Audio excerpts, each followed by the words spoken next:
AJ. Nice to meet you. I'm Mike. Katie. Nice to meet you. Katie. Oh, yeah. The league kind of went a whole bunch of different directions. Yeah. So Yeah.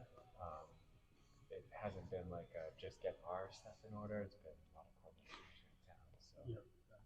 That's gonna be interesting. Yeah. Football this year. Teddy plays for Dover. This is the second year. But last year they could play. Their JV team played in Rochester against like all Rochester's teams. Mm-hmm. And this year Rochester was an absolute mess. So we got bumped into Division One. Okay. Oh, it was tough. It was like we played Gary. They had like 7 people. That's it. Oh my gosh. Yeah. Yeah. That's 70 kids. Yeah, Bedford, like just this huge town. Yeah. And like they were substituting full offenses and defenses against the 11 kids that we could actually get. Yeah. That can play. Yeah. These kids just need the crap beat out of them. That's tough. Yeah, and Eddie does great. But like this year he was just saying he really stepped into it. He's one of 2 third graders on the varsity team. And not just because I was one of the coaches. Like I'm the hardest on him. But he's from the linebacker, he's a small school. I loved it. He was getting the crap kicked. Like the other coaches were like,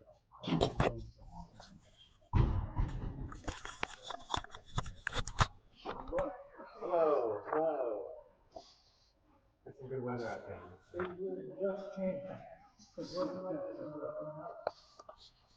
So you're coaching 5-6. This is kind of my framework for a practice plan. We got 3 different age group coaches represented today, so we're going to cover a little bit of everything.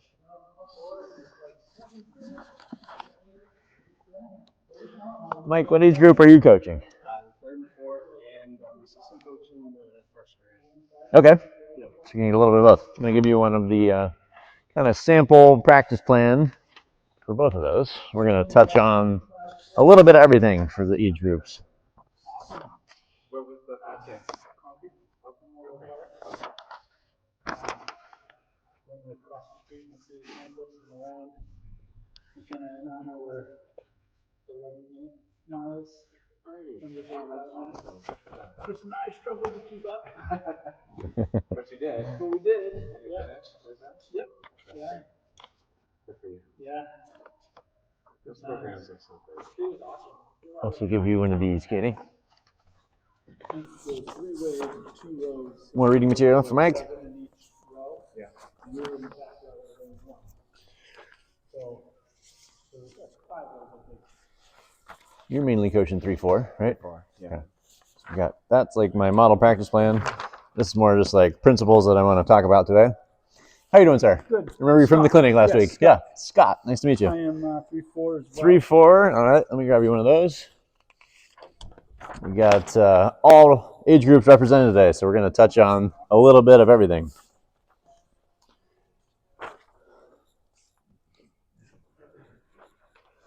That was crazy. So many towns. And then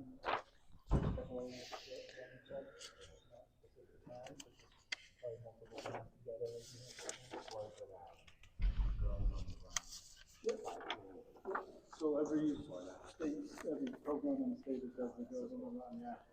Yeah. She didn't do it last year because of New Hampshire Thunder. Hey there. Liza. BJ. Nice to meet you. Liza? Yeah. Nice to meet you. Nice to meet What age group are you coaching? Kindergarten. Kindergarten. Perfect. That is kind of a model practice plan that I'm going to use. And another, or just reference list of some principles we're going to talk about today. That's all right. I think we're going to keep it lighter on the playing side today. That's all right. We might demonstrate a couple things as needed, but we won't be hooping it up full court games today.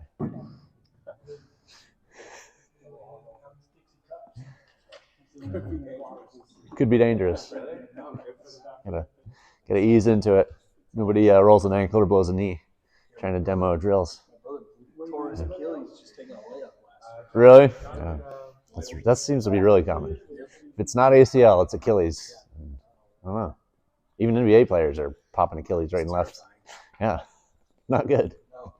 All the medical support the NBA can provide, and you're still pulling your Achilles, something's going wrong.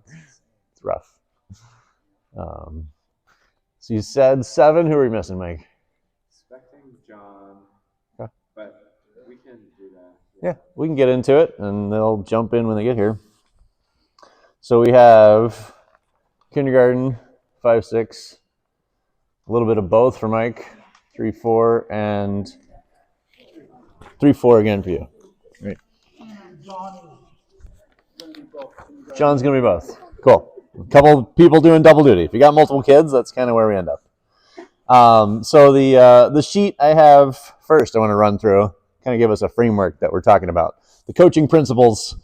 I really tried to filter, like, I could make this list like 20 plus if I thought about it long enough. But trying to distill that down, like, what are the most important things about practice that I can try to pass on to you? Is just give you an idea, and like a lot of things I like to do is a framework approach so that you have some scaffolding, some structure that you can work off. Because like most parents I talk to is like, I don't know where to put what and how to prioritize, for this age group. How do we actually translate my high school experience 20 years ago to what this kindergartner is trying to learn right now, right?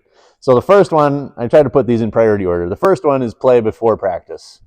You could also say that symbol as play greater than practice. But if you can get them into a game to start, you will get their attention and their motivation, and you'll also get their heart rate up and their blood flowing. And when you want to talk to them after 5 or 10 minutes of playing a game, they will be a lot more prone to listen to you, versus where a lot of us start is like, again, what our high school experience was, is like warm-up lines. We're going to stretch. We're going to sit in a circle and stretch, like whatever your framework was back in your day. Is like we just lose kids' attention really quickly to that. And so trying to go right into a game and then break down practice afterwards. And so I think about it like a sine curve. Like we want to be like heart rate up, we're balling, we break something down, we talk to them for a minute, and we're up again. And we're just moving that curve up and down throughout the whole practice. And another couple of points I put on here, like a reason to do that, like other outcomes of that is we get to see them kind of in context of a game, allow them to discover a problem before we give them solutions, and they get to experience a lot of the decision making that most of basketball is built around,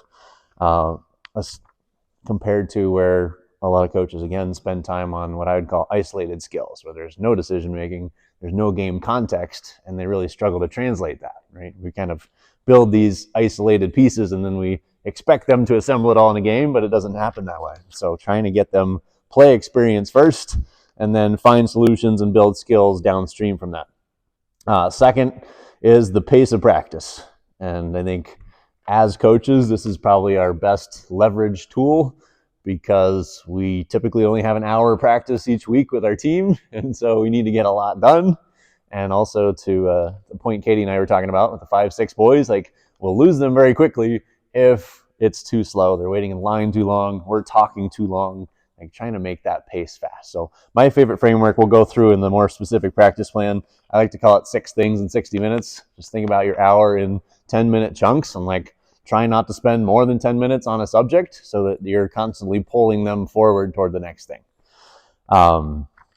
And a lot of that has to do with how well you can speak your instructions and have preparation so you have everything set up to make that transition quickly.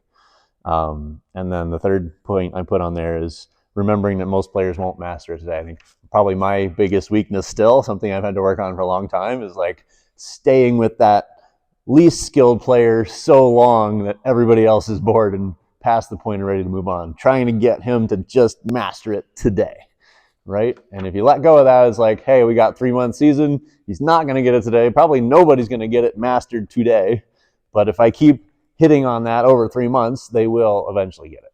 And just allowing yourself a longer timeline to get that outcome. Platform drills.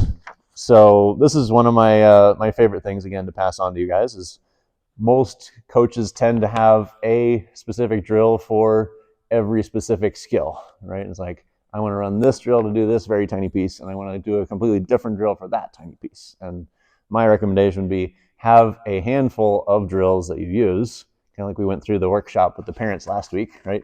The cone attack drill is one of them. We can demonstrate that for those that weren't here last week, but set up a simple framework inside of which you can build a lot of detail, and what I call zooming in. Like, hey, we're on defense today. We're going to work on your defensive footwork to get around this cone and stop the ball.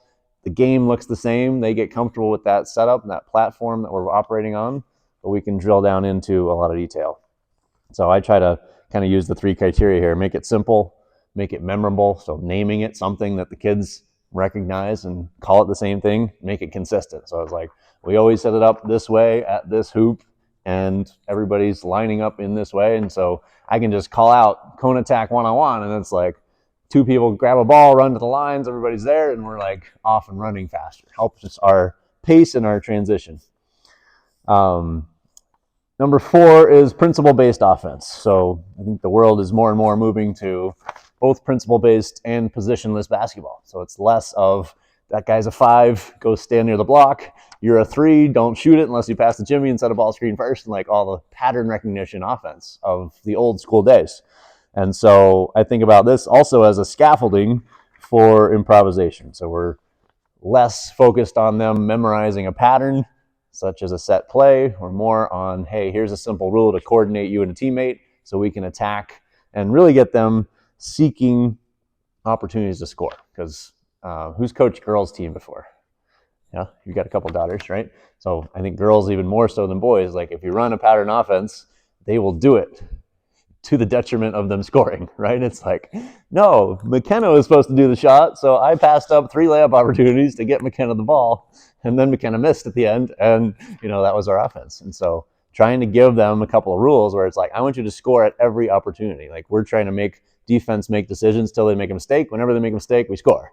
And that's all we're looking for. And that might happen in step 1 of our 7-step set play that we were trying to get to, right? And so most commonly, the younger age group you go down, the more play breaks down. And so spending less time on structured pattern memorization and more on, like, I want you to drive it, score if you can. If somebody gets in your way, pass it, and like build simple concepts around that they can operate on. And it kind of solves the problem. I think about what coaches are trying to get out of a pattern offense is they're trying to coordinate and create team chemistry and synchronization with a 5-person crew, which is difficult, right? But we can accomplish that with some simple rules if we allow them some freedom within that. And like, part of that is being okay with mistakes. Like, it's going to blow up and be messy some of the time, but if we allow them from 3rd grade all the way through 6th grade to experience that, then by 7th grade, they're like, I can handle whatever comes at me. Like, chaos is fine. I know a couple rules. I'm in sync with my buddy. I'm getting pretty good opportunities to score all the time.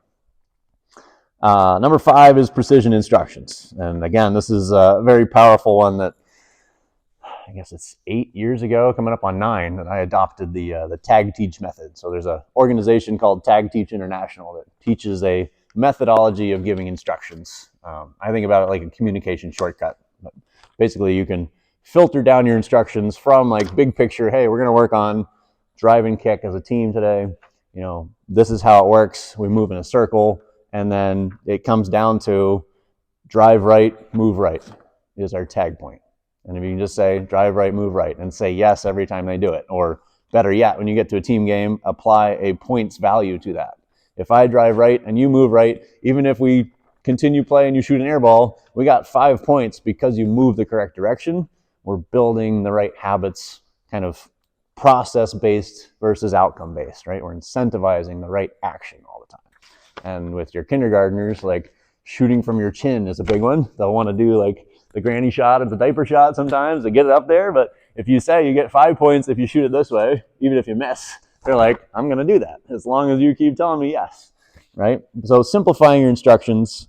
And then I think I'm already combining with this. The number 6 is the yes or the points incentive, trying to reinforce what you ask them to do with very simple instructions and give them something as a reward for doing the action separate from the outcome. So we're not only saying yes when they make the shot, we're saying yes every time they attempt it correctly, whatever the action was, kind of bridging that gap from being a very low skill, failing to score all the time, bridging that toward doing the right action all the time until scoring does happen. The right outcome does start to happen and becomes a self-reinforcing cycle over time.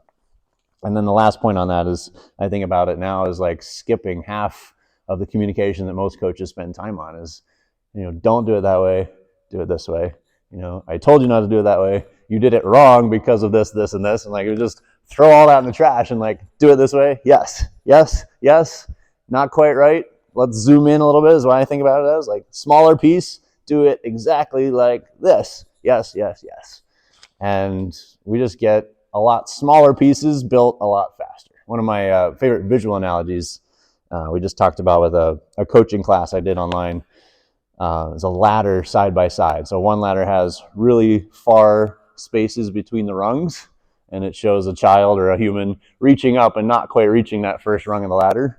The other ladder shows like 25 rungs very closely spaced, and someone has already run up at the top, right? And I think as coaches, our tendency is to set the bar too high. It's like, I want you to achieve this really complex offense and make a shot at the end. And they're like, we're failing here all the time. And the other side is like, I want you to dribble with your left foot and right hand at the same time. And they're like, I can do that. And they just build smaller puzzle pieces really quickly. So I'd love to get some input or some feedback from you guys on that. I guess first off, any questions about those? Kind of makes sense. What's your favorite one? What do you think would be the most helpful to you from that list, based on your past experience or your about to be useful experience? The platform drills, yeah, kind of working your way up to the full, like we did with Good. the layup last week. Yeah, building pieces like that. Great. Stepping with the right foot first, and then building off of that. Yeah, so the small ladders, small rungs of the ladder approach. Yeah, cool. How about Mike? Same. Okay. Mike the second. Okay, good. No, I might need to change my priority list based on that feedback. How about for you guys? For me, it would probably be pace because I tend to go a little fast. I can agree with that. Too fast? I might actually be too slow. Yeah. We're working at a pace of a timeout is with me thinking about it that way. Right. Yeah. I think that's really good. Yeah. Absolutely. Yeah. And I like to think of water breaks that way too. It's like, if we're going to stop practice, like I want to be waiting for them with the next thing set up in 30 seconds when they come back. Because if you leave them for a minute and a half, it's like half court shots are going up and like we're scattered to the four winds, right? So tell me more about what you said, that you feel like you're too fast. So that's how I am with everything in life. Yeah. I'm just a very go-go. If you're not keeping up, then Yeah. I kind of tend to let people fall behind me, Okay. and I keep going, Yeah. and then I realize that. Well, I think there's an advantage to that. Like I would say I am pushing you more toward that than the opposite with what I'm saying, because if you coach at the level, at the pace of your best player, you will pull everyone else along with them. To my point, if I slow down and try to perfect the lowest skilled player, I'm going to go way too slow. I'm going to lose most of the rest of the team, right? So there's a balance to be struck between that. But I would encourage you, like, go fast and like get that best player engaged and challenged and moving forward, and like everyone else will eventually follow along and make some progress forward, right? How about for you? I think play practice, number 1 and number 5, like the communication funnel, especially for little kids. Yeah, totally. It's like, verbal processing. That's where a lot of my troubleshooting days took place, is with that age group. I did a 4-year stint, I think, where I did after-school programs. And way different experience, by the way, between Montessori school kids and anyone else. But K through second graders, they've been sitting in class for 6 hours. They come out to the gym, and it's like, I was not satisfied with what most PE teachers would do, is like roll out the ball and like let chaos happen for an hour. And so I was like, how can we get something to work? And so I found this methodology and was like, okay, less instructions, simple answers, rewards for right action, and like they were getting it. And so now it's just like, I'll troubleshoot things with younger kids, and then I'll be like, hey, college player, it's this foot before that dribble. And it's like, it works for everybody, but hugely valuable. All right, so let's get into more of the nitty gritty. Each of you have a practice plan. There's a lot of overlap between the 3-4 and the 5-6. So we can go through that stuff kind of as needed. I guess some of you were here. I guess Mike and, sorry, is it Scott? Okay. Mike and Scott were both here last week and saw a lot of this in person. And so I'll kind of defer to you guys. If you want me to demonstrate something like how it sets up, we can do that. First off, for Liza, the movement games, one of my favorite ways to do this with the K through 2. So we're not going to really play a basketball game with them, but we can still play a activity game that's really engaging before we slow it down and like break it down. So red light, green light, probably familiar with that. This could be a great one for any age. Like you're doing a warm up, like play red light, green light. I just add a lot of footwork detail to it. So like on a red light, we're doing jump stop. So green light, red light.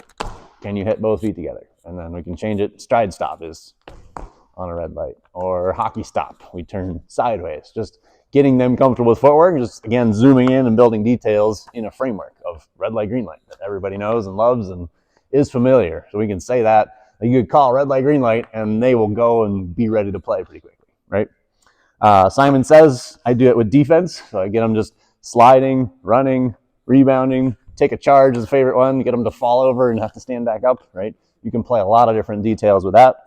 And then know the court I found very helpful. Also with the 3-4, because they haven't played yet, right? This will be like their first season as third graders. So I'll usually use the half court circle to get them organized, and we'll like walk through like, this is the half court line. This is the half court circle. This is the 3-point line. This is the sideline. That's the baseline. That's the paint. That's the free throw line. Like you can maybe start with 5 or 6 and then build details as you go through your season. But just like every week, 5-minute game of know the court. Just we make it a race once they are familiar with it. It's like last one gets theirs out.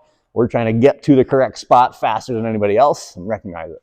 Really great game so that when you're coaching your games in 3rd and 4th grade, you're like, go to the corner. They're not like, where the heck is the corner? I don't know what you're talking about. Right?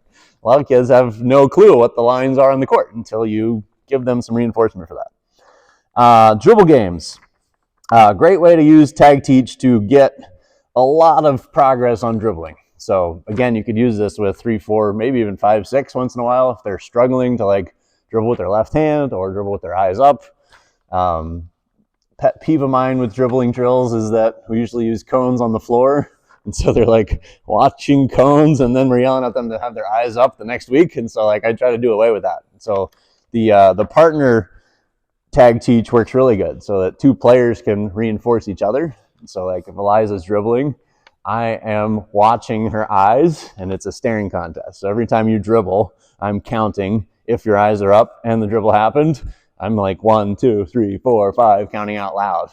And we'll do like, hey, 10 dribbles right hand, 10 dribbles left hand with a staring contest, right? And a little bit lower skill level, like maybe your K2 is like just fingers down. So we're not trying to get their eyes up yet. It's just like, can I do this versus smack the ball, right? And I get finger motion attached to it. And then you can do that walking. So like I'm walking backwards counting while you're walking and dribbling, maybe walking, dribbling, and eyes up. Like we're adding layers to that as we go through the season. Can be really powerful. Like my favorite solution, like give me 10 minutes, I'll get everybody dribbling left-handed with their eyes up. And it's like, wow, they never tried that before, but it's really because they're getting a reward again every time they do it, even if it's not great. And they did 3 mistakes in between. It's like every time they do a left-hand dribble, they're hearing a yes, or they're hearing another point added, right? Really powerful. Finishing breakdown is where we spent a lot of time last week. I guess I'll defer to you guys. Do you want a review of that? And for anyone that was not here last week, do you want me to demonstrate what that looks like? Yes? All right. Do we have a ball over here? Let me grab a ball real quick. Let me use Scott as my coach since you were here last week. I'm going to take the ball, and I'll be the player while you reinforce it. Why don't you guys come closer? Just be close by. Actually, do we have any dots? I didn't bring mine in from the car.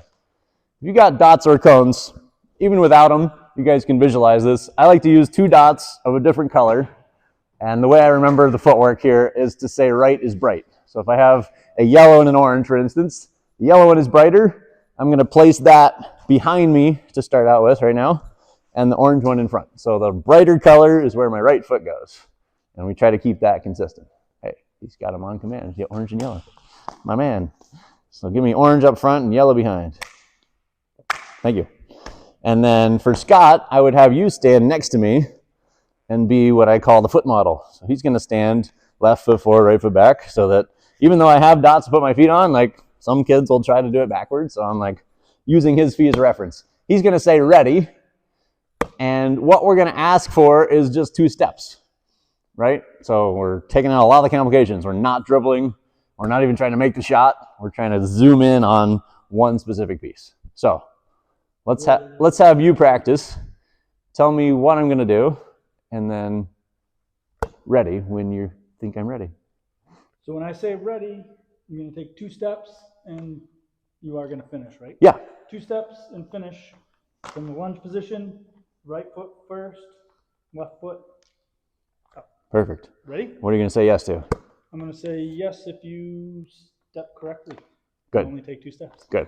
So then I would try to make that, what we try to get to, the very last thing you say is 5 words or less of the final instruction. So it could just be 2 steps, right? You did a great job. Like you just described everything that's going to happen, right?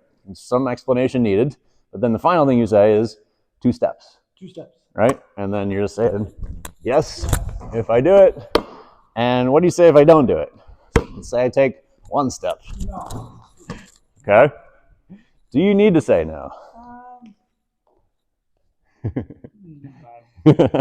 Tricky question, right? I arrive at this with everybody. So I think of it as the deafening silence. If they're expecting to hear yes, and you don't say anything, they're like, where's my yes? I think, like I made the shot, but I took 7 steps. They're looking at you for the yes, but then they're like, oh, yeah, I took not 2 steps. Silence is a no. Yeah. Silence is golden. At most, I would try to just say, try again, right? Not quite, try again. Yeah. Good. So then timing, I think you can get more precise. When should you say yes? Before they shoot, after their second step? Good. Yeah, I'd say as soon as that second step hits, that's what we're focused on. That's what we're focused on, right? So that whatever happens to the shot, because we'll have some wild ones, right? As soon as that foot hits the floor, like the more closely you can attach your yes to exactly what you're asking for, the better. All right, what's another piece we worked on last week? Finishing knee up. Great. On your right foot. How high is high? Waist or... Yeah, I like to say knee above hip. That's kind of the fastest way I found to say it, right? I've practiced like 1,000 ways to say stuff, so I've eventually dialed that in. Knee above hip. So which knee? Right knee above hip. Right knee above hip. So for the rest of us, whatever hand they're going to be shooting with. So it'd be the opposite on the left side. Right hand shot, we should have right knee above hip. And you can probably see it pretty well from here. Once in a while, I'll move my coach position and stand there so that you're looking at like profile view of this leg, and you can tell more accurately, like, is it below the hip? Is it above the hip? Right? So that can come after a few repetitions if you need that foot model to get them going. All right. So say the final instructions again. What are you looking for? Right knee above hip. Great. When you finish. All right. Ready. Yeah.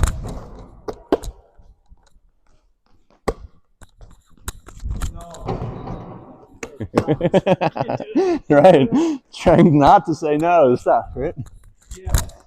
Perfect. What's another piece? I believe, did we go right to dribbling?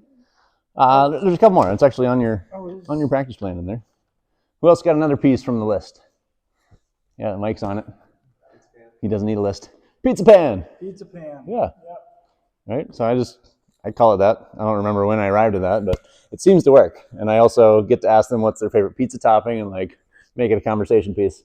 A lot of kids, if you just say pizza pan, they'll try to hold it in one hand. So I try to emphasize it's two-handed grip. And then what we did last week was, where I've arrived is very helpful, is let them get here before you say ready, right? Because they might hold the ball a lot of different places, and they might eventually get there on their way to the basket. They might actually get the pizza pan at the shot. I want to try to get it all the way until the shot, right? And so you're holding your ready until you think they're there. Ready. And then I say pizza pan until shot. So you say yes after I have kept it there, right? So you can say, ready again? Ready? But I made it, coach. Exactly. So then how would we add a dribble to this?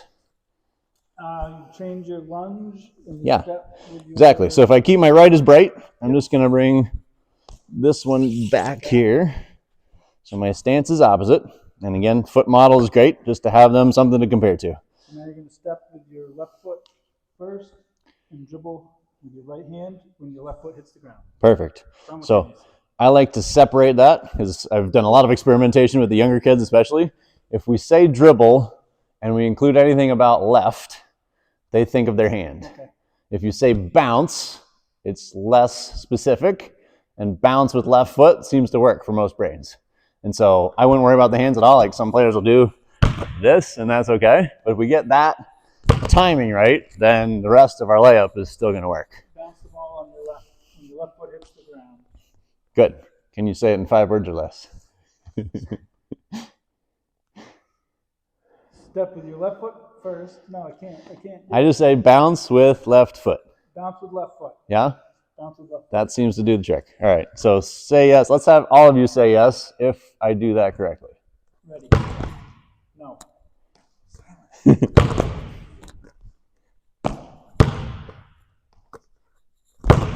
Yes? Good. So then the lesson or the previous instructions that don't have to be constrained to 5 words is like, I want you to go shoot a layup using 3 steps. We're going to focus on the dribble first. I want you to bounce with left foot, right? And then we're off and running, and we're connecting those last 2 steps, and the pizza pan and everything else is still there that we can get repetition at. Even on this point of the drill, you're saying yes at the dribble. At the dribble, exactly. We'll let them fly away and do whatever at the end, right? Because all the pieces we just built will completely fall apart while their brain is focused here, and we're okay with that. There's actually a specific term used that we're doing is called back chaining. So we're starting at the end point, and we're adding a piece backwards, but we're chaining it together, right? So we did 2 steps. The simplest end point, we added the knee above hip, we added the pizza pan, now we add the dribble, and what I tend to do most of the time if we're just working that 4-step process is now that we got the dribble working is recycle to some of the other points, right? So we can connect it to the dribble, like I just say dribble to pizza pan so that I'm not bouncing it and carrying it wherever. I'm bouncing up to that position as I continue through, right? And we can also recycle the knee above hip. So dribble means I was no longer thinking about it, but I can go back and make that an emphasis again and just try to clean up that whole process. So then a game we like to play out of this, we call one-on-one advantage. So can I borrow you as my defender? You don't really have to have your hands free if you want to hold on to it, either way. Just want to get your position, kind of get everybody to see this. So I call it nose to shoulder or shoulder sniffer position when he's on defense. So he's on my side. So I have a clear advantage. I'm going to go get a pretty clear layup doing exactly what I just practiced. But now he's chasing me and trying to stop me, right? And so I will either have the coach, if you have few players and lots of coaches, you can have a coach at each hoop controlling the pace and like make sure we're both in position. Coach calls ready, and then I leave it up to the ball handler all the time. So I try not to say go with a lot of our drills as a coach. I'll say ready and let the ball handler then have a little bit of control and uncertainty for the defense of when I'm going to go. Gives the offense an advantage. And then the defensive side, I'll trade places with you. Defensive side, this is one of our fundamental footwork for defense. I call an X step. So I'm in shoulder sniffer. He's going to run. So if I slide, I'm going to instantly lose. And it's pretty intuitive for any age player. Like I can't slide my feet here. So we call it an X step. I'm going to turn and run. So my toes and nose are going in the same direction, and I can keep up with him as he's running, right? So it's another framework drill where we just build up all this layup. We can focus on the offense one day. Maybe tomorrow or next week, we can focus on the defense. Like I want to be shoulder sniffer, ready. When he takes off, we're trying to go X step and get a hand up there to contest it. Yeah? Make sense? Cool. That was a good one. Breakdown. So like that could be a 10-minute segment, right? So let's say we played up and down 3-on-3 with our 3-4 grade boys. Next 10 minutes, we broke down all those 4 pieces of a layup, and maybe 2 minutes at the end of that 10-minute chunk, we played one-on-one advantage from that setup. We just got all those pieces connected with some defense, and at 3-4, if we can make layups, we're doing pretty well, right? Real quick, Yes. When you say ready and you leave it up to the ball handler, you're holding the defense. Like when you say ready, the defender can't get in front. Correct. I am giving the defense uncertainty in order to give the offense a better advantage, right? And I do the same with the cone attack, right? So like ball handlers in the corner, defense is ready to go, but I'm saying ready and letting the player decide when they're going to go. Great point. Yeah. Yes.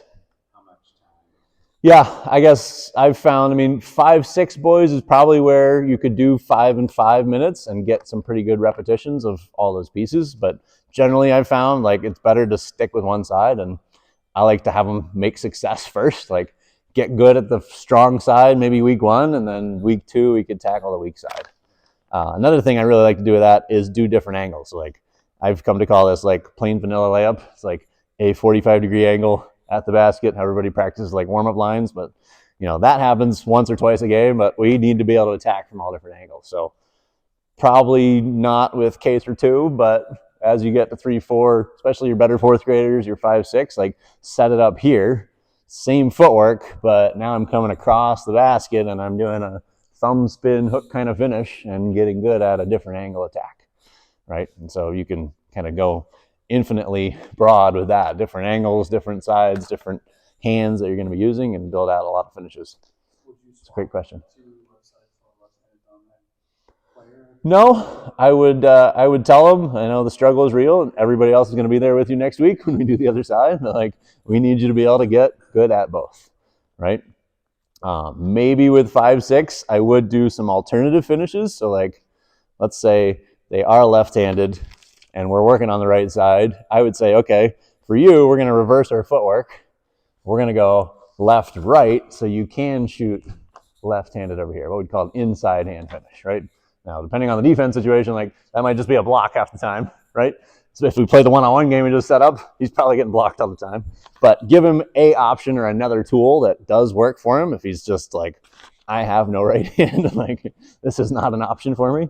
But, I think what I've found really is like both sides is if you break it down that granularly, they're like, oh, if I do the pizza pan and I get all the mechanics working, like I actually can make this. And then they're like, okay, it's working. I'll keep doing it, right?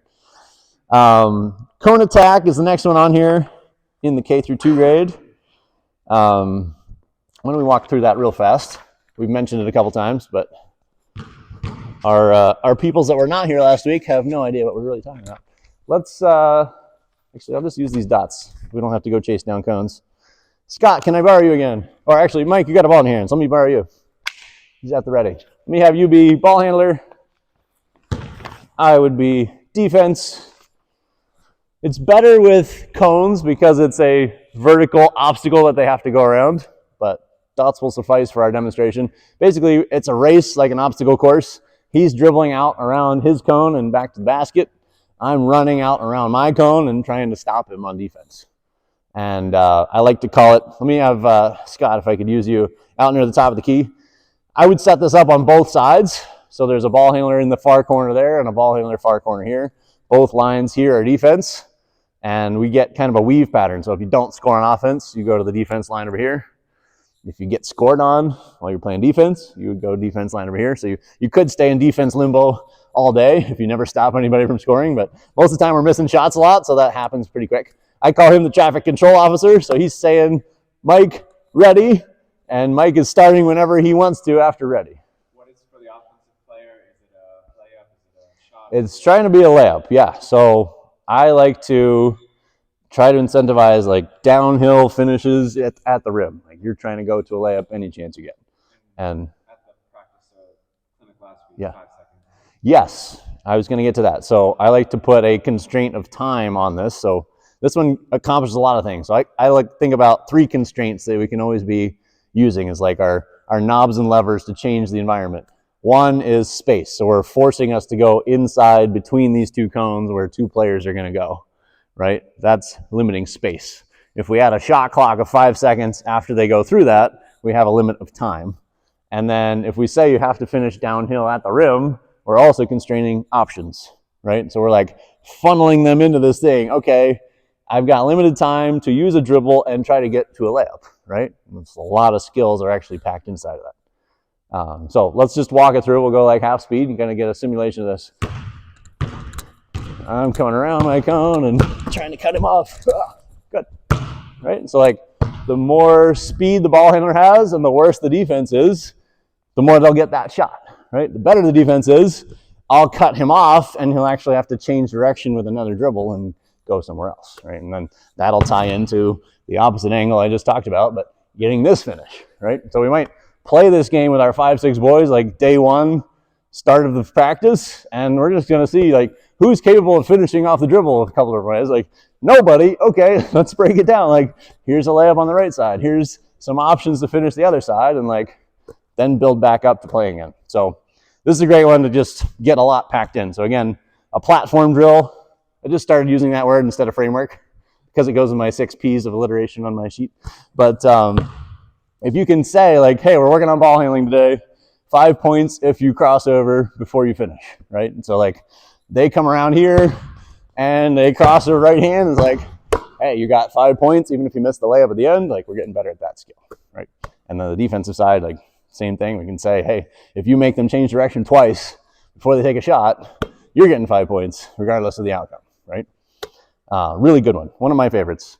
Used at all levels of ability. We got our high school varsity guys training this fall, and they use that and like get a lot out of it. They block each other's shots and they get all competitive about it. And the hardest part for them is actually they can't hit the jump shot. So incentivizing them to go finish downhill against a good shot blocker and keep getting better at finishing. Money basket I have on here next. I don't think we'll spend time on that. It's basically just a shooting game to get reps. One of the main feedback we get from a lot of teams and players that are on teams is they just don't get enough shots. So down to the K through second level is like spend one of your 10-minute segments just getting shots, but try to do it in a gamified way again so they get a lot of reps. So real briefly, if you guys haven't seen that before, is like basically a shooting race. You could have it one-on-one or like a team of up to 3 or 4 players could be on a team. Blocks first, we're just who makes 3 layups first wins. Loser travels to the next basket. We can rotate. It's like if you had all 4 of these hoops in this gym, you could really get a lot of players action where they're getting shots. So I guess traditional spots, I do the block, maybe use a dot that's brightly colored so they know where they're standing, right? We can do short corner, so they got to struggle a bit. There's no backboard. I'm trying to get a better refined touch. And then we can do elbow. And typically I'll do like 3 makes if we're real close, layup at the block, 2 makes to win if you're in the corner. We only need 1 make to win here. And 5, 6 boys, maybe we'll do 1 more 3-point contest. We need 1 make to win. And like they're all hyped up when they hit one, right? It might take us 5 minutes to hit one, but we're cranking out shots. And so like they're just all about it. And you can, again, zoom in and refine details of that. So like one of the things that happens that I try to disincentivize is I'll get my teammate's rebound because he shot it, and I'll dribble out to my stop spot and shoot it. And it's like, no, we don't want to take that shot if we can help it. I want you waiting here, let the guy that already shot it rebound his own shot and pass it to you. So we're facing the basket. We're getting a lot higher quality shot, right? So you can build some rules into that.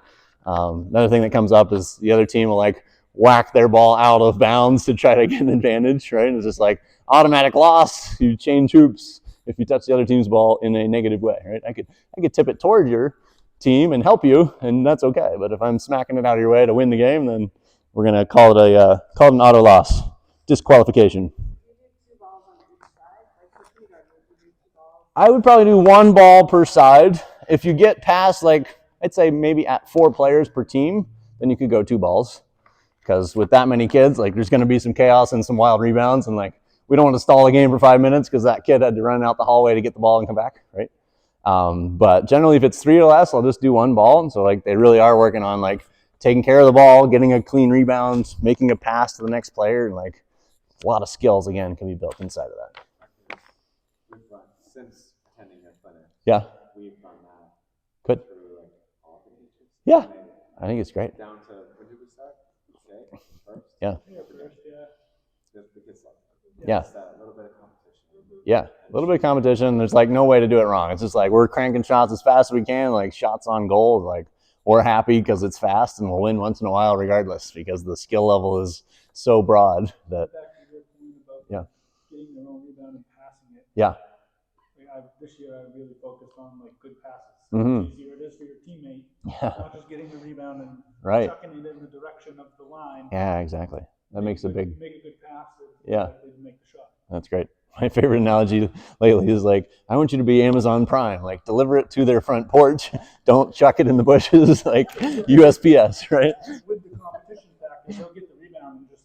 Yeah, right. I'm trying to go faster, so yeah, I'm checking it out. Yeah, right. And so that'd be another opportunity, I guess, is like, hey, we're playing to 3, but if you throw 3 really good passes, it's a win, even if you miss the shot. Right? And then it's like, ooh, like I'm going to now give this to Mike, right? Like, I know Mike's going to shoot an air ball, but I'm going to give him a great pass right now. No offense, Mike. The young kids, sometimes it takes so long, they just, when they do hit that final shot. Yeah, absolutely. And that's another point, actually. For the really young kids, like, I know these hoops only go so low. And so, like, I've used the incentive in the past. Like, the weakest kid that can't get over the rim is like, hit the net. That's a point for you, right? Whatever it is, or shoot from chin, I mentioned earlier. Like, no diaper shots or granny shots, it's usually called. Shoot from your chin, it's a point whether you make it or not. Like, you can change those rules as needed. The last one, more specifically to the K through second, because they're not going to be playing games yet. They're doing like a development practice, but we want to also show them some pieces of what the real game looks like. So I think about this as like my favorite crowd control game. We give them, I guess we seat 2 groups, 1 on each side of half court, so maybe your red volleyball lines, about the right distance. And we give them all a number, and we're kind of matching them up. So you could do it, either seat them all and just number them, or tell them to come together as partners, give them a number, and then tell them to go sit on opposite sides. But let's say we have like 1 through 7 on each side. We'll go with 2 balls first. When we call their number, their job is to go get a ball, dribble and score, dribble and put it back, sit down, while their opponent does the same on the other hoop, and it's a race. As they get comfortable with that, you can go to 1 ball, and now it's 1-on-1. So if you get the ball, you're trying to score, and the other player trying to stop you, and whatever happens, make or miss 1 shot, the other player gets the ball, and they're coming back this way, 1-on-1, full court. And then you can build that to 2-on-2 and 3-on-3, and like, without having everybody mosh pit on the court, it's like, I'm choosing this second grader to play that second grader by number, and they can go have a pretty good face-off game. So I've come to call it face-off, like a hockey situation. Great one for K through 2. Depending on your skill level, might be good for 3-4, first couple weeks of practice. Organize the chaos and get them into some full court action. Because I find that probably the hardest, like whatever age group, if they're lower skill, low experience, is like, how can we get them to experience what full court basketball is like without just breaking down into chaos really quickly, right? So I'm jumping over to the 5-6 practice plan. Full court game, 3-on-3 relay is what I like. So let's say you have 12 kids. I would do 3 lines across the baseline with 2 kids in each. So you got 6 over here, they're a team. 6 down there, they're a team. And kind of like it sounds like a relay, if they have the ball, they're going to attack, try to score, make or miss. They got to get back and play defense, and then they rotate out. And I always tell the first group, whoever's playing defense first, is like, you're getting the short stick, you're going to play defense and leave for the first play, fortunately. We're coming in to get the ball and go on offense. We're coming back to play D before we rotate out. And that's a great one to start practice with. Like, I'd say 3, 4, 5, 6 boys especially, like, jump into that and just go up and down. They'll get great amount of repetition. I usually will apply a shot clock to it. Probably on your size court, I would start counting when they cross half. So like, they get a couple seconds to get organized.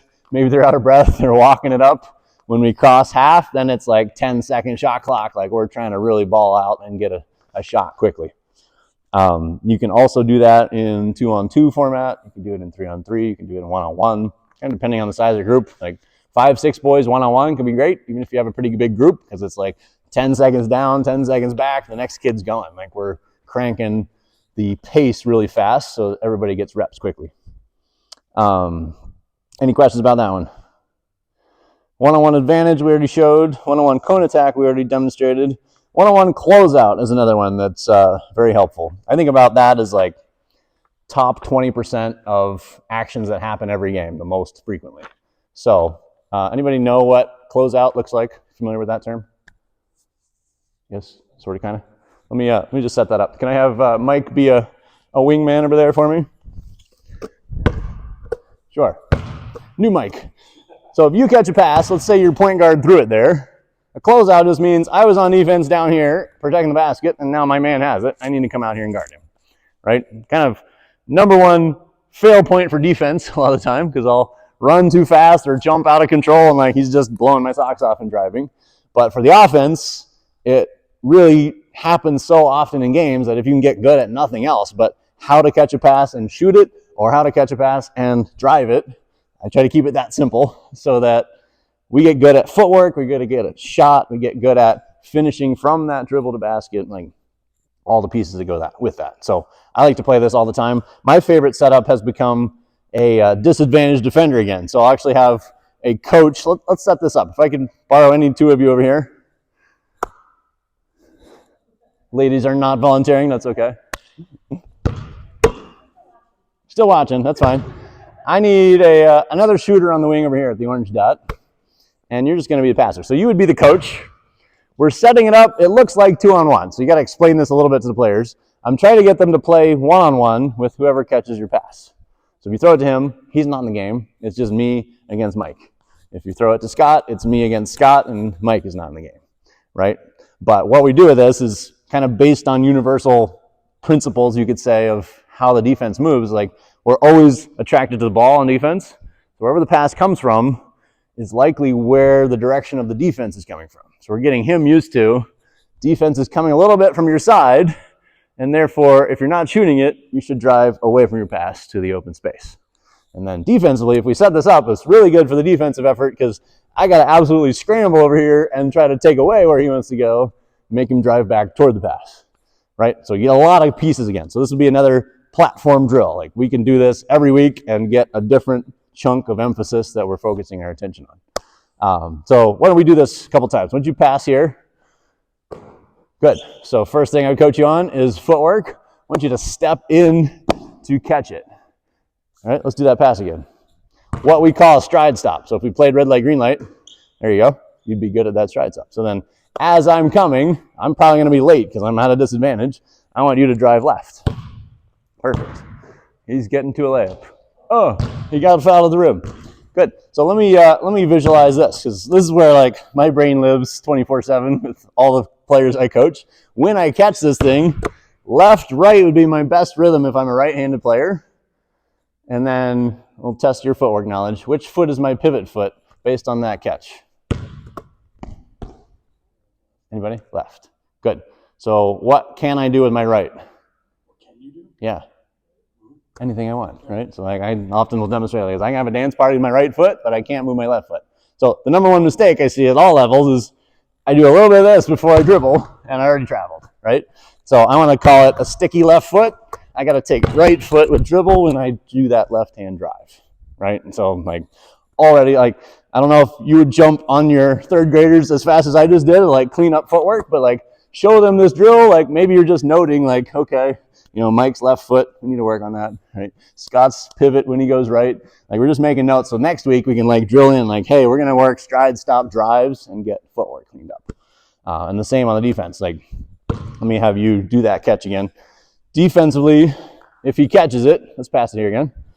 Defensively, if I keep getting beat, it's probably going to be one of two reasons. Either I didn't get over far enough, or I got over far enough but too close to him, right? So like his first step just beat my feet automatically. So we call it a stick arm. Like it's my measuring stick to make sure whatever size step he takes, it's not big enough to get past me, and I have a cushion of space and time to react, right? And so you can build a lot of detail into coaching the defense one-on-one from that as well. So again, another favorite platform drill where we can get a lot of stuff built around that. That brings us to the defensive. I kind of just talked about it. I use 3 pillars of defense I learned from a mentor of mine long ago now. Contain the ball. You can do that without needing help. You're staying in front of the ball the whole time. Contesting their line of vision. So we're not trying to block the ball. If I can put my hand in their line of sight, like a laser beam to the rim, when they shoot, I'm going to cause them to miss, and then rebound, clean up the mess if I do the first two, right? So you can apply that individually, like the game we just played is great for that. You can also apply that as a team, like, hey, did we contain it so nobody touched the paint? Did we contest whatever shot they took? Did we finish the rebound at the end? And I developed a term, I call it the trifecta. If you do all three, like we can play a game just centered around that. So defense gets a point if you accomplish all three of those pillars, and the offense didn't score, right? So they took a shot outside the paint, I contested it, my buddy rebounded it, we got one trifecta, and we're like high-fiving it up, right? Just trying to emphasize those biggest factors of defense. Any questions about that? Do we need any demo to help visualize how that works? No? Makes sense? Cool. You guys are visual learners? Got it. Transition games. Who's familiar with the classic 3-on-2, 2-on-1, 3-on-2 transition drill? Yes? I have, over time of experimentation, decided that it's not worth the trouble to try and combine them, because the chaos that ensues with really whatever level you're working with just means somebody's left out and it doesn't work. And like, we spend so much time, back to the drill idea, we spend so much time on the drill structure itself that we lose the actual outcome we're working on, right? And so I like to just do it as a half-court setup, try to apply the shot clock so we have some pace. But basically, I'd put 2 lines out here, and I might split the teams. Like, let's say we have 10 players. I might put 5 down there. I might put 5 out here with 2 lines, somewhat evenly split. We're just going to attack 2 against 1 defender at a time and give them a 5-second shot clock. And I'll try to point out, or I'll try to question them a little bit, like, why 5 seconds here? Like, what's happening after 5 seconds? How does this actually play in a game? Well, it's like 7 other people are joining us in 5 seconds from that end of the court, so we need to score fast while we have an advantage, right? And so 1 defender back is like trying to play, I call it the 50-50 rule, that I'm trying to play the odds and slow them down and make them make multiple passes and maybe miss a shot half the time and count that as a pretty good win for myself, right? And the lower skill level, like, they won't score very easily, and so I can't actually succeed. And like, big confidence builder as a defender, like, I just stopped 2 players, like, I'm feeling pretty good about myself, right? But that simple framework, like 2 lines, 1 with the ball, 1 without, we're attacking the paint, 5 seconds to score, figure it out. Defense is trying to own the paint, like I call it stunting, trying to fake it Mike if he has the ball, get him to pick it up and shoot it or pass it, and then recover over here and rebound against Scott, and if they missed, I win the game, right? And I get a point. And so I've come to play it as we need 5 stops, and we'll rotate a new defender on each possession from that group, whatever the number is. And we need to do that before they make 3 baskets. So we have a disparity of value because it's harder to score at the skill level we're usually working with. And then we do the same thing with 3-on-2. Let's have 3 lines out here, 2 defenders in the paint. And I usually give them more time, so I'll give them 10 seconds. Can you solve that problem and score in under 10 seconds? Or clock runs out, if nothing else, clock ran out, defense gets the point. And there's some strategy to build into that on both sides. Like, I call it ball man, basket man for the defense if they're a 2-man team. Somebody's guarding the ball always. When they pass, whoever was the basket man needs to go guard the ball.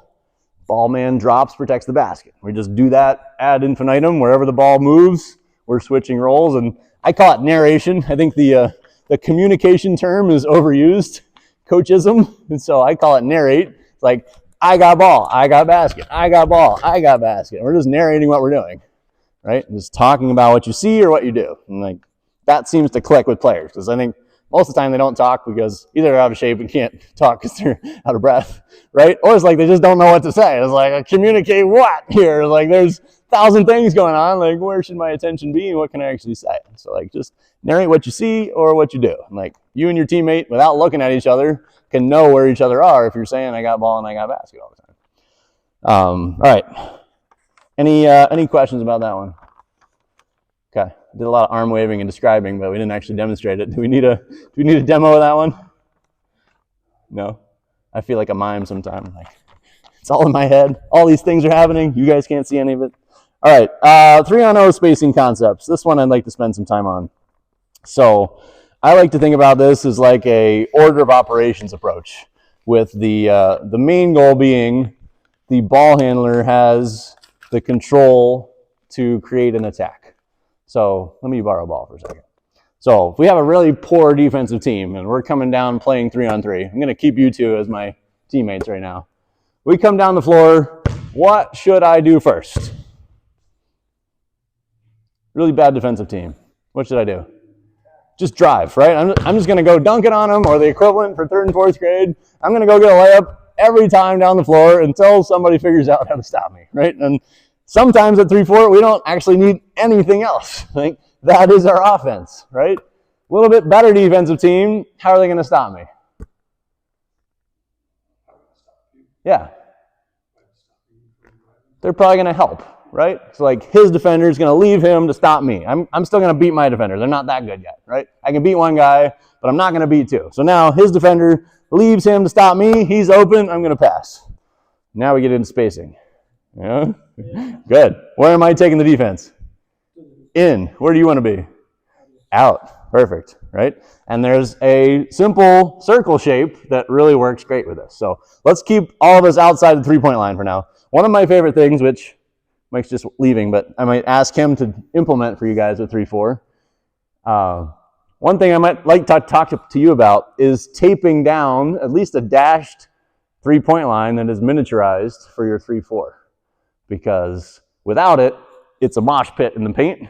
With it scaled appropriately with the size hoop and the right size ball, they can legit shoot three-pointers, and all of this spacing concept actually works to our benefit. But for now, let's use our white three-point line. So Mike's over here on my wing, Scott's over here on my wing. If I drive right, both of you move to your right around the three-point arc. So I either got a layup or one of your two defenders stop me. If it's yours, I pass there. If it's his, I'll turn and pass there. And suddenly we have space again. Where should I go? Yeah, most space possible. I'm just getting out of town, right? And then we're either going to have a shot, maybe a drive, or what I like to do, because it just went kick, is to throw what I would call a swing pass next, right? So if you two are my teammates, like if I kick it to you and it's not a shot, I'd rather you swing it to him, because he's definitely going to have a shot. If not, he's going to have a drive, right? So the recipe here, I've come to call in, out, and sideways. If we pull the defense in, we spread them out, we move them sideways, it's like we can do whatever we want at that point. They're toast, right? Like you can imagine this defender that helped stop this drive. He's running out to get Scott. He swings it.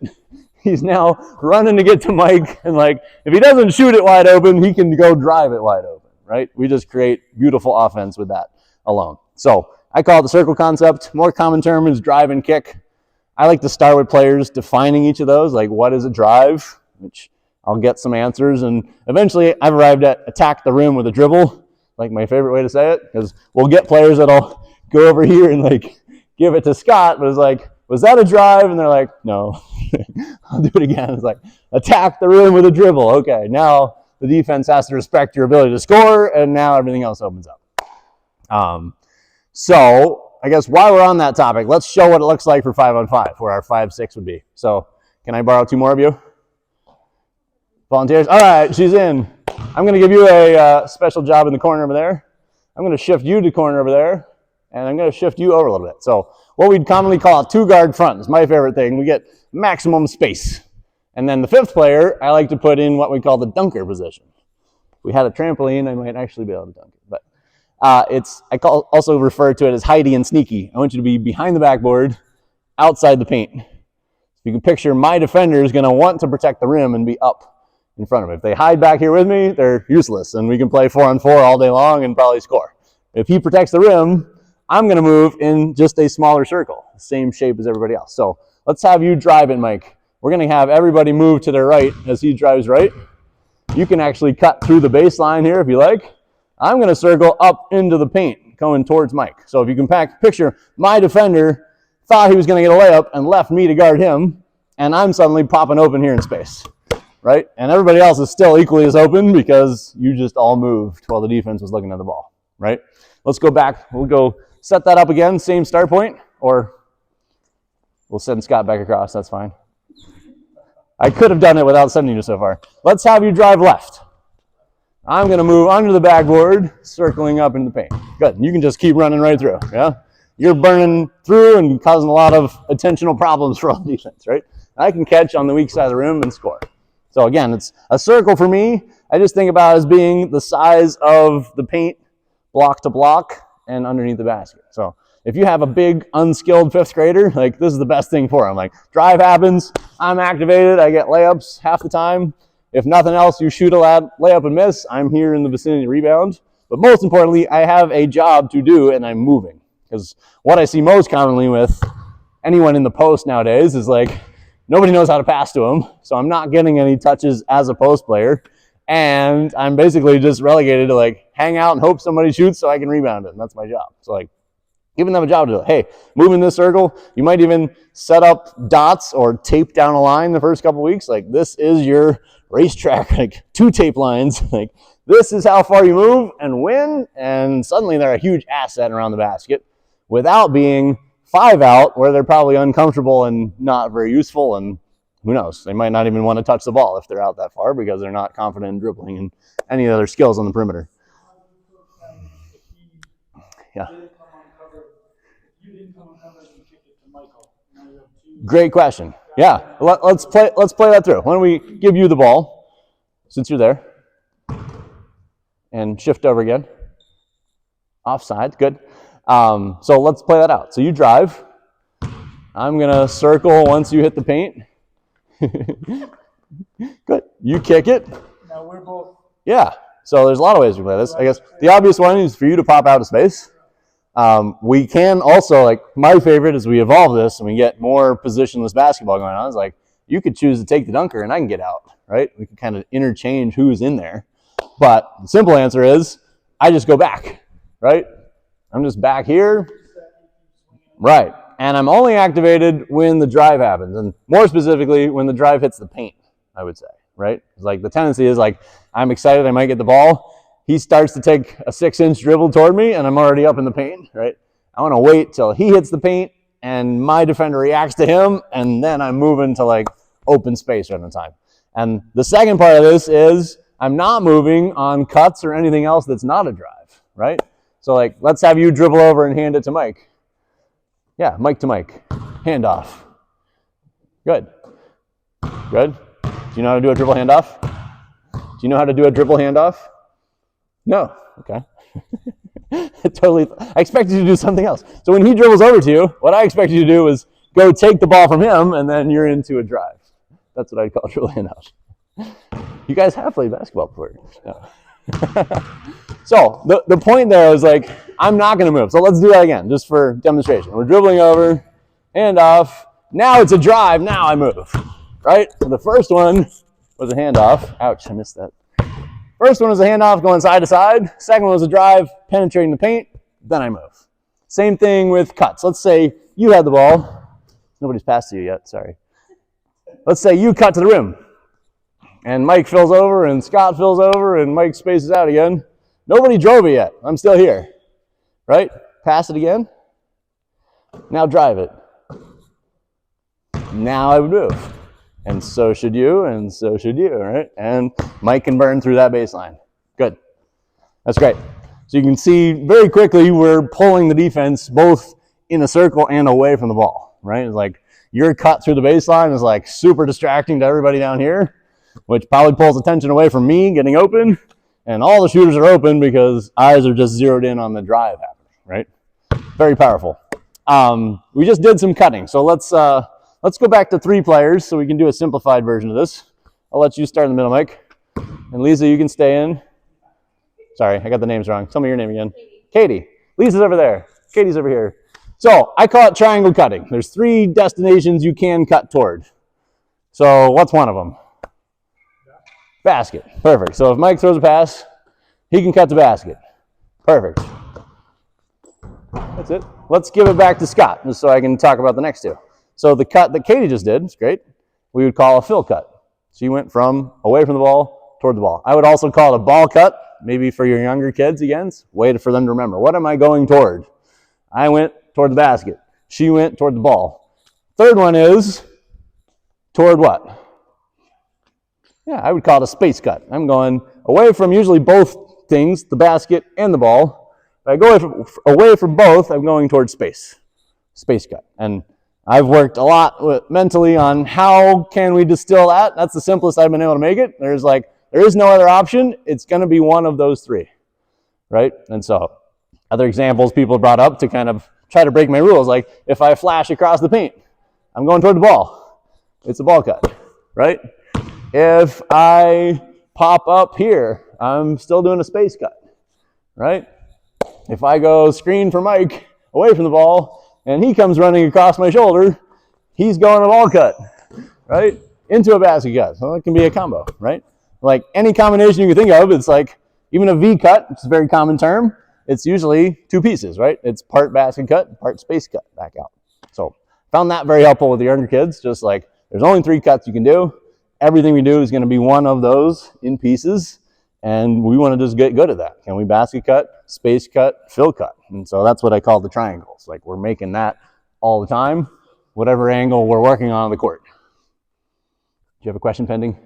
As far as like back to the structuring, so you work Yeah. on that in practice, like the movement and Yeah. the cutting and the filling. Mm-hmm. When it comes to the game, and Yeah. their head spinning in the do you just So go the same way and you just throw that out and kind of will work on it the next practice? Yeah, I would say that. Or, like, I also right.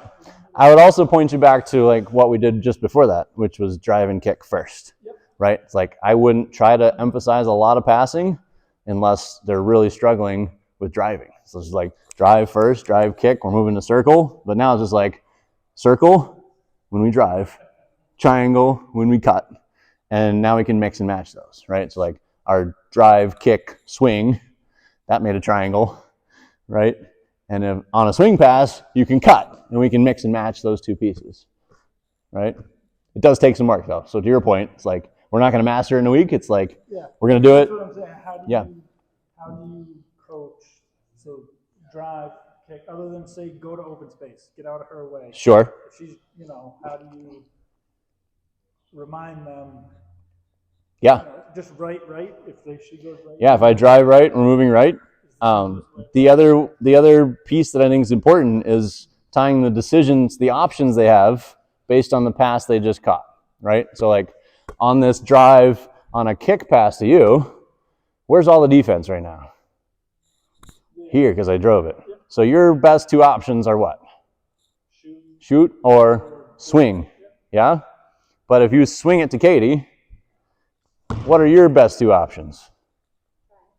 I would say shot or drive, right? So it changes based on the pass you caught because of where the defense just was, right? So when he has it, all the defense is like shifted over here coming to you. So if you can't shoot it, you've probably got space to drive it, right? When he caught it from a kick, defense was already at the basket, so he's best off shooting it or swinging it over to you rather than driving it again, right? So we can eventually arrive at the simple rule is what not to do is no back-to-back drives. We don't want to drive, kick, drive because you're already going to be guarded here, right? I guess what I'm trying to get is like we're working in like perfect. How do we make sure that there's a kick there? Okay. Instead of that girl standing in the corner. Mm-hmm. Like when you drive. Yeah. Kick. Yeah. So I guess. Emphasis on filling the empty space, but like. That's So we try to just make it so that everyone must move every time there's a drive, right? So if she was over here when I started driving, then she really has to be moving that way already before I even decide to kick it, right? So we're like pre-priming that with the circle movement, right?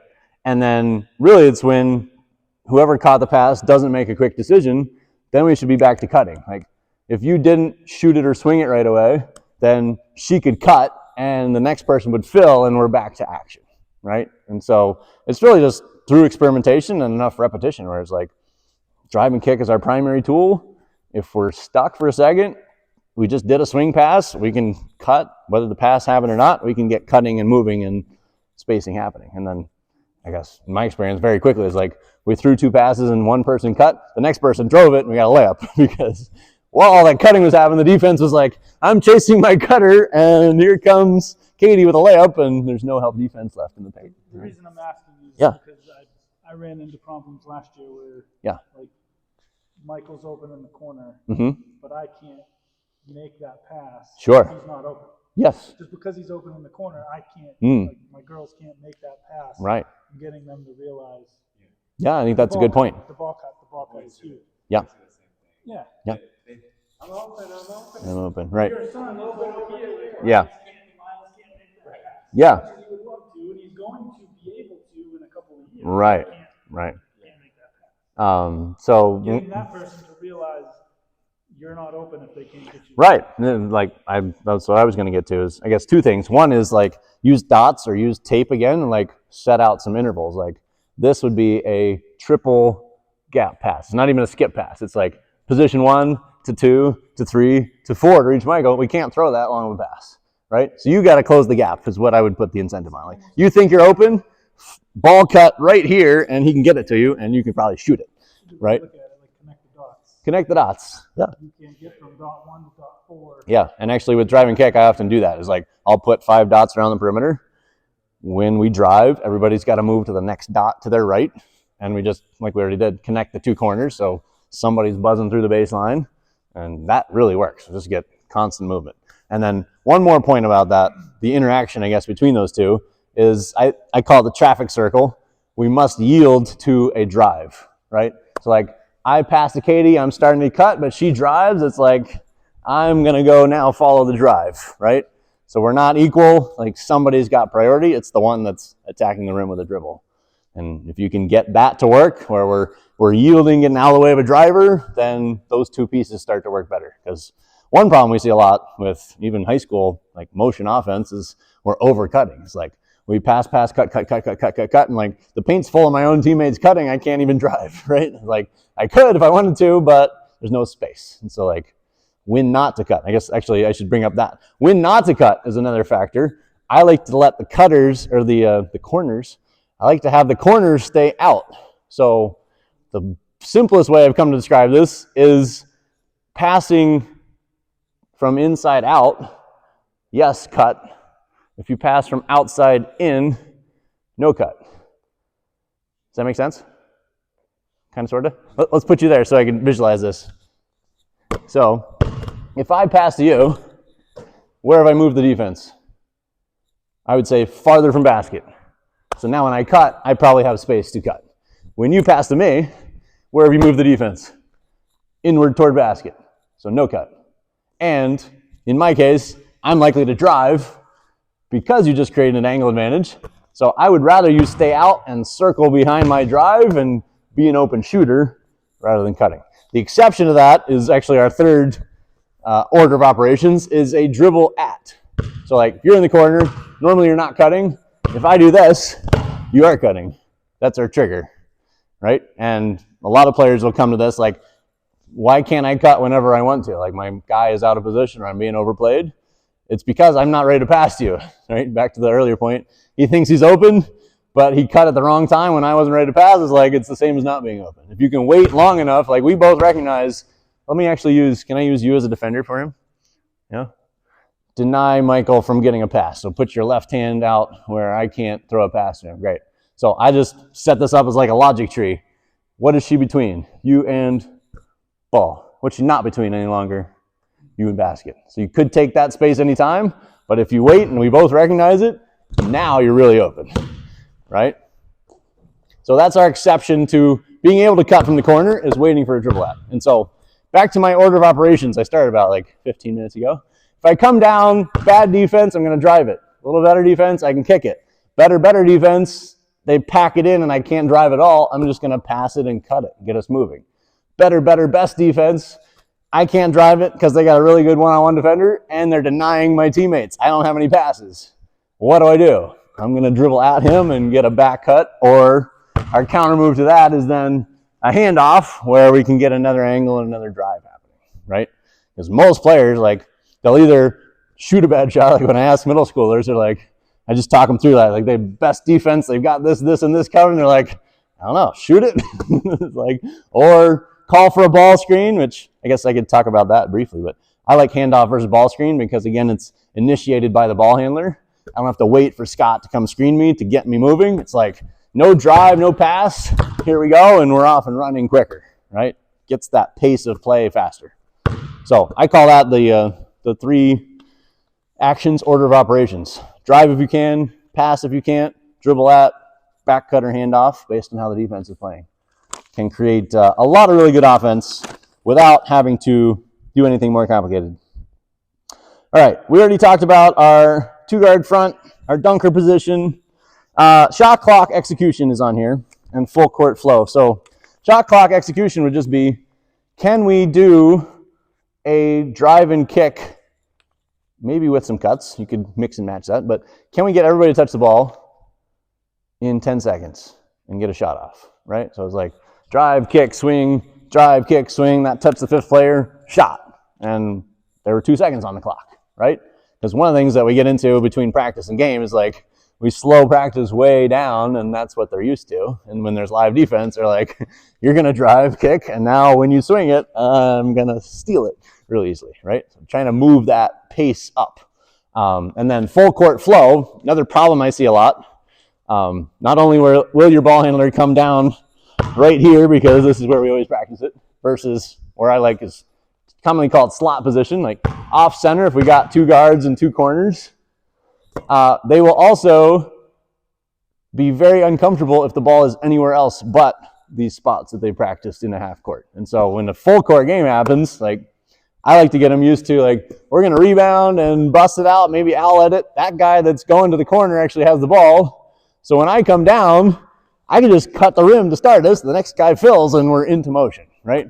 So I don't always have to come here, pass to Scott, and then make my first action happen. Trying to get them into the flow of the game. So I call it full court flow. You can either do that like in our relay style game, like we talked about at the start, or you could just line them up on the baseline and say, I'm going to give one of you a ball, attack full court, 4 on nobody right now. I want to see drive and kick before we shot, and see if they can mix and match different start points and get more comfortable with that. Because nothing will constrain your team on offense more than it has to be in his hands in this spot before anybody does anything, because that's the only way we practiced, right? Getting them more used to a little bit of chaos start point can help a lot. Any questions about that? End of game and advantage games are my last 2. So one-on-one advantage we already played, right? Where Scott and I were simulating. I was set up here doing my 1 dribble layup mechanics with him on my hip. We can play that 2-on-2 to work on the drive and kick very effectively. Let me borrow you 2 on defense for me. Mike will move up to my wing. And so the simple version, I would put Scott on my hip right here. So he's effectively forcing me to go driving left. And Katie's the help defense, which I actually have a name for. I haven't talked about that yet. I call big and scary. I find help defense is not a very descriptive term. I say big and scary, like get your claws and teeth out and scare me so bad I don't want to shoot anymore. I got to pass to him, right? That gets the point across and gets them really doing it. So I would start with both feet out of the paint for you, and I would send Michael maybe 1 step further that way. So I'm just going to drive it. So we're working on drive and kick. I'm going to drive left. We're putting him here so we know I have to go left. So it's all pretty scripted. You're going to move left to the corner, and you got the hard job of stopping me and recovering back to him if I pass, right? You're just going to try to stop me from scoring, right? Just like it's one-on-one. All right, here we go. I'm going to drive, pass, shots away. Katie's scrambling out there to try to block him because Michael's money from the corner. Good, right? That's what so this can be great. Like we've figured out how to move as teammates and how to make passes with no defense. Just like we did the one-on-one game, we can build this up. And now, all right, 2 defenders are here. I'm driving. I'm making what we call a chest read against the big and scary. So if she doesn't move her chest in my way, I'm going to keep going and score. If she does, I'm going to pass and make it that simple, right? And again, order of operations is the terminology I use, but I want to score every time because she'll lose her mind sometime and chase you, and I should just get the layup. I don't have to pass anywhere, right? So like building that incentive or that instinct, like score, chest read, pass, and make it simple and fast for them to grasp onto that and do it. So the evolution of that, we can do either 2-on-2 or build this into 3-on-3. We call blind man. So we're going to turn your back to me. And now I could drive either side of him. So there's a little more uncertainty for both you and a little bit harder job for the defense. So for this one, I like to have the ball on his back.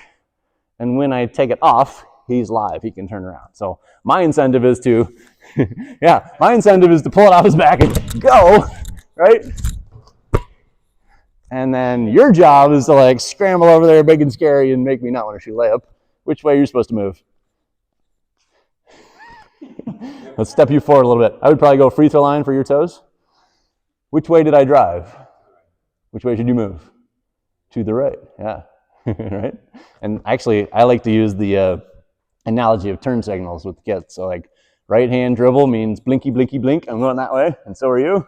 Blinky, blinky, blink, you're going that way. Just watch my hands, because as we get really good at this, it's like I take a drive this way, and you're starting to come, and I cross over and send you back that way, right? If we get to that level of nuance in sync, then we're getting a lot of open shots. Let's play this again.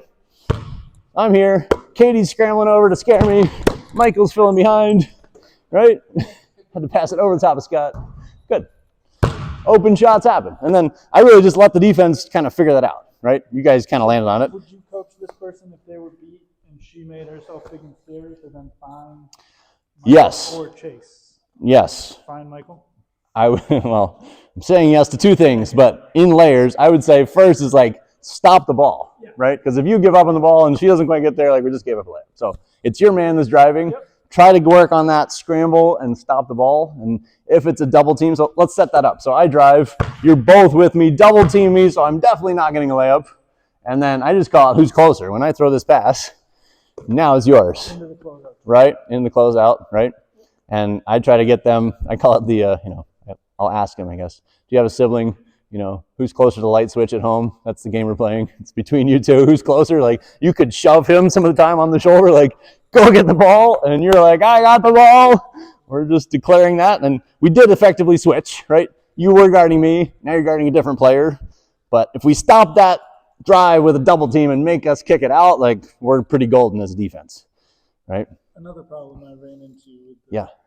third and fourth last year was that's your person. Yes. Not afraid to leave you and go right.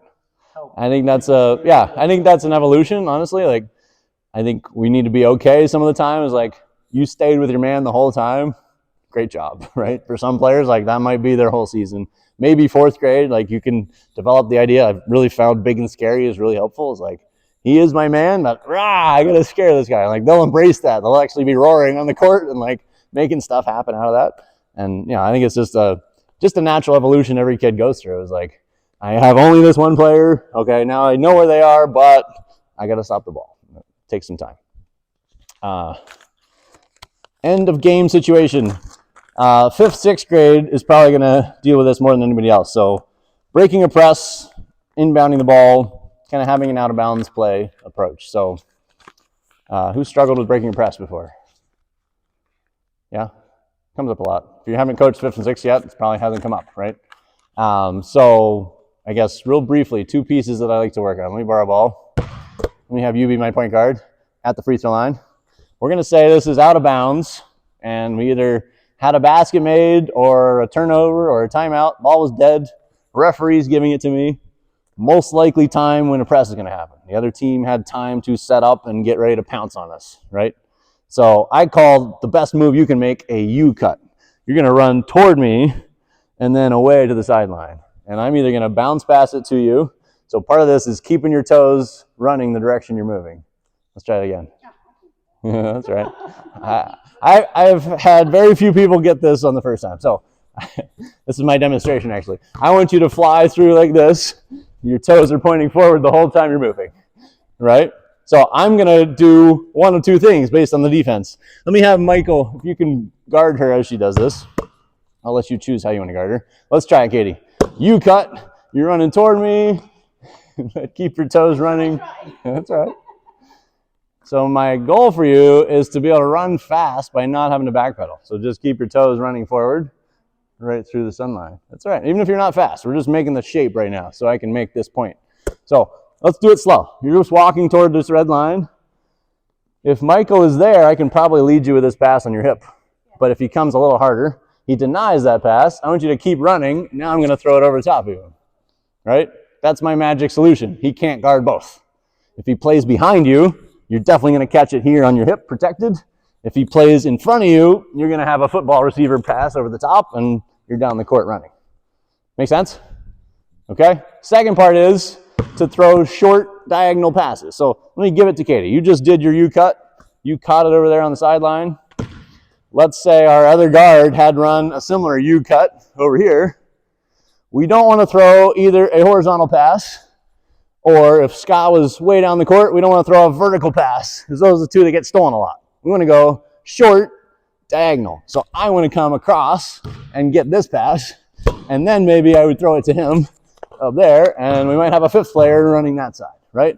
We're controlling the middle of the floor. We're making short cross-court passes that are fast and snappy and hard to steal, right? So those are my two favorite pieces, like run the U-cut to get it in and keep it short cross-court on your way down. Most of the rest, you guys can kind of figure out where the positioning should be, timing and the coordination of the team. Any questions about that? Inbounds plays. Who likes to run inbounds plays? Anybody a fan of using those? I've become less a fan over time. So I see Mike nodding his head a little. Like to use inbounds plays? Yeah? What's kind of your go-to? How do you set them up? Like, okay. Yeah, either like a stack or a box are like the most two common. What I've found over time, like statistically, kind of across all levels, is like we get really good at running our half-court offense, and we're pretty efficient at it, and we're comfortable with it.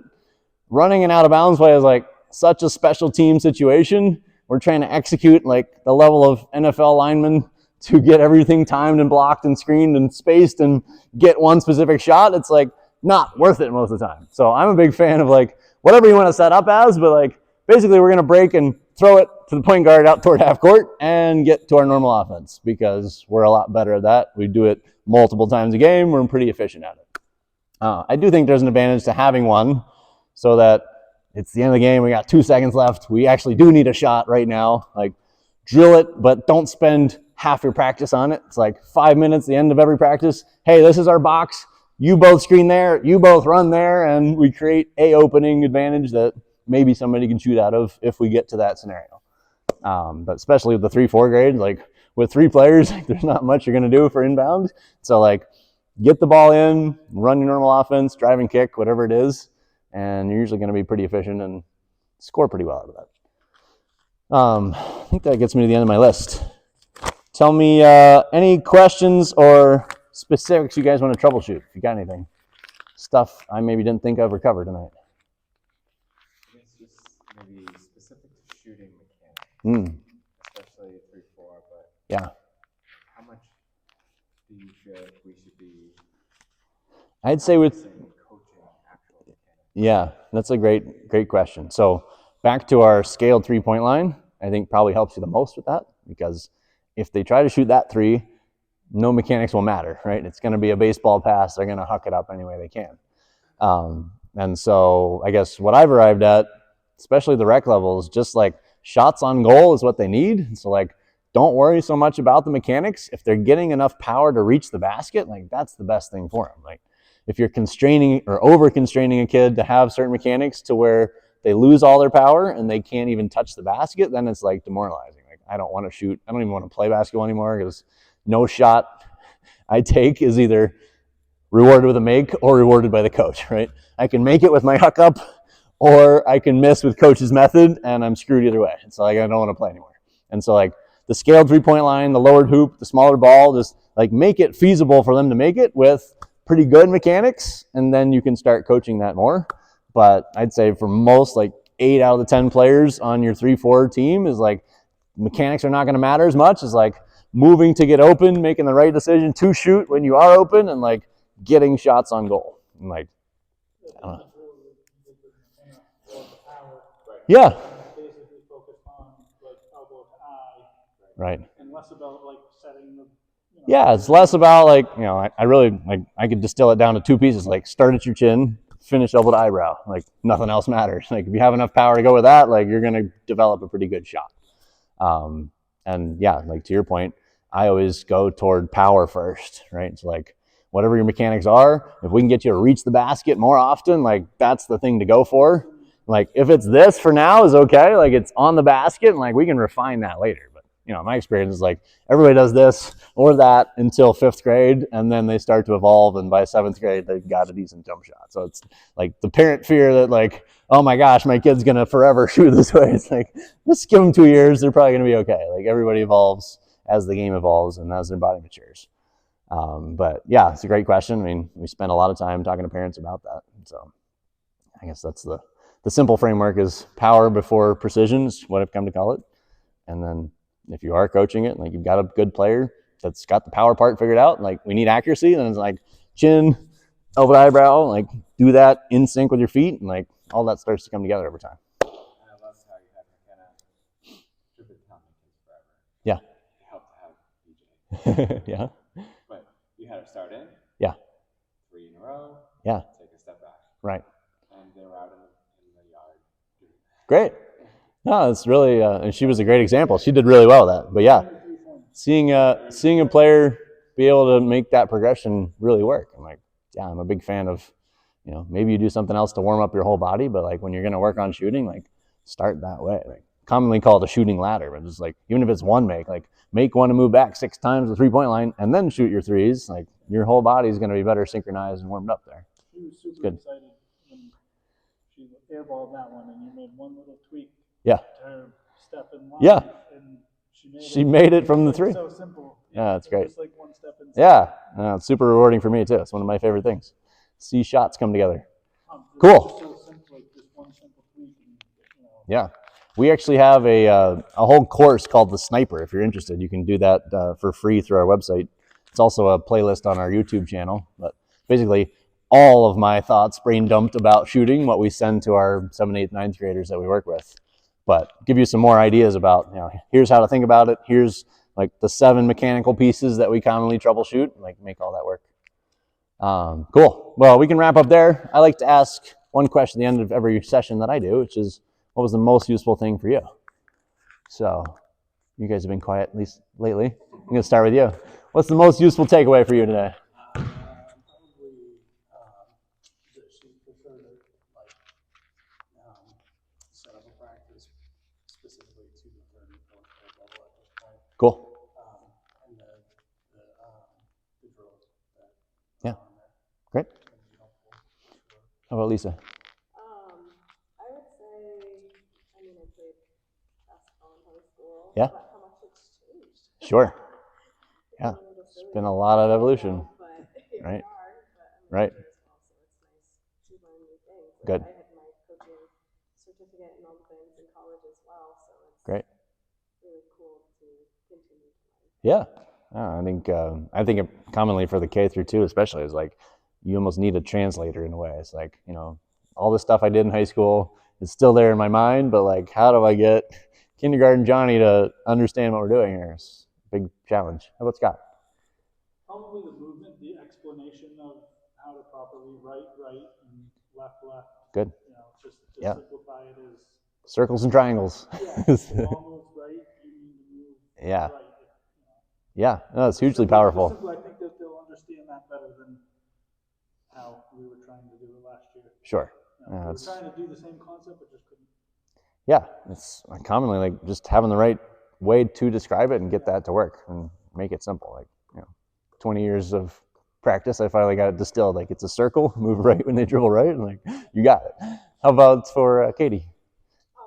All of it. Common answer I get from players. I like to try to drill down though, like the cone attack. Good. Yeah, that's a great one. Like you can pack a whole lot into that. Like if you don't do anything else that's one-on-one based, like that'll give you most of the tools that they need to get better at. It's great. How about Michael? I like your 3 cuts. So space. Good. Basket, and, ball or fill cut. It's a more common term, but yeah, if you can get that in their head, it's like, what are you cutting towards? Because it's very common. Just like we talked about with the dribble at one time, like on the drive, like, was that a drive? Like, was that a basket cut? Well, no, I kind of came out here toward the exit door instead of basket. Oh, actually, one more detail on that. On the basket cut, I've come to call it a halo cut at the very end. Get to where your head is underneath the rim like a Christmas angel before you leave for your next cut, because most common is I thought I did a basket cut to about here and I curved away and the ball went out of bounds because I actually was open, but I didn't get all the way to the basket. Yeah. That's a good one. Cool. Any questions for me? Cool. We will call it a night. Thanks for coming, guys. Appreciate you hosting us. Have a good evening. Good luck with your season. I will try to come by and make an effort to watch a practice or a game over here at some point in the season. See what's up and how it's working. And Michael's got my contact info, so if you guys have questions as you're going through stuff, feel free to reach out. Always happy to troubleshoot specific questions, kind of where my brain happy place is during the season. Do you have a skills breakdown for like the younger kids? I do, actually. I have a pretty well built out curriculum we built several years back called the Little Hoopers. Oh, cool. So I have, I think I have that in like a PDF form I can just send you. Okay, I love that. Just because sometimes it's like easy to see the end vision, but how do you, again, like how do you scaffold it? And do you implement it? Yeah, absolutely.